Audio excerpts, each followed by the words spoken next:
Chiller evaporator में leakage का पता लगाना और उसे ठीक करना एक जटिल काम है, जिसमें एचवैक सिस्टम की अच्छी जानकारी और सही उपकरण की जरूरत होती है।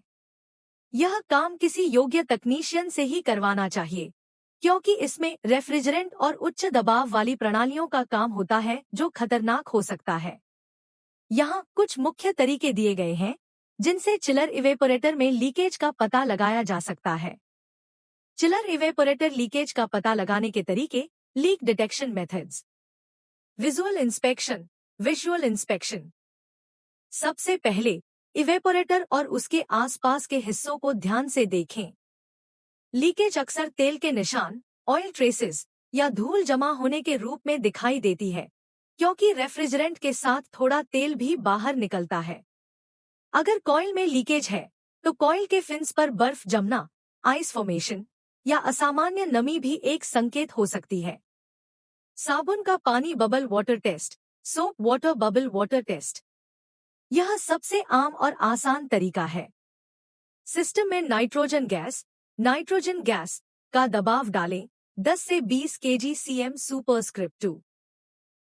फिर इवेपोरेटर के संभावित लीकेज वाले हिस्सों पर साबुन का पानी या विशेष लीकेज डिटेक्शन स्प्रे लगाएं। जहां लीकेज होगी वहां बुलबुले बबल्स बनने लगेंगे। हालांकि छोटे या छिपे हुए लीकेज का पता लगाना इस तरीके से मुश्किल हो सकता है। Electronic leak detector. यह सबसे सटीक और तेजी से काम करने वाला तरीका है। यह उपकरण रेफ्रिजरेंट गैस की बहुत कम मात्रा को भी पहचान लेता है। इसे संभावित लीकेज वाली जगहों पर धीरे धीरे घुमाया जाता है। जब लीकेज का पता चलता है तो यह अलार्म, आवाज या लाइट के जरिए संकेत देता है। Fluorescent leak detection. इस विधि में रेफ्रिजरेंट के साथ फ्लोरोसेंट डाई मिलाया जाता है। सिस्टम को थोड़ी देर चलाने के बाद एक UV blue light, ultraviolet light और विशेष चश्मे का उपयोग करके इवेपोरेटर का निरीक्षण किया जाता है।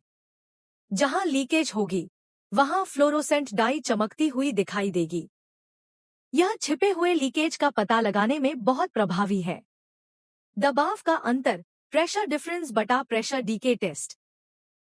सिस्टम को नाइट्रोजन से भरकर उसे कुछ समय के लिए दबाव में रखा जाता है। यदि दबाव कम होता है तो इसका मतलब लीकेज है। हालांकि यह तरीका केवल यह बताता है कि लीकेज है, लेकिन उसकी सटीक जगह का पता नहीं लगाता है। इसके लिए अन्य तरीकों का उपयोग करना पड़ता है।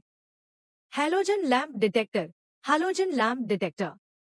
यह एक पुराना तरीका है जिसमें जलते हुए हैलोजन लैंप को लीकेज वाली जगह के पास ले जाने पर रेफ्रिजरेंट के संपर्क में आने पर लौ का रंग बैंगनी नीला हो जाता है। आजकल इसका उपयोग कम होता है क्योंकि यह आधुनिक इलेक्ट्रॉनिक डिटेक्टरों जितना संवेदनशील नहीं है। लीकेज ठीक करने की प्रक्रिया। Leak repair process. एक बार लीकेज का पता लग जाने के बाद उसे ठीक करने के लिए निम्नलिखित कदम उठाए जाते हैं।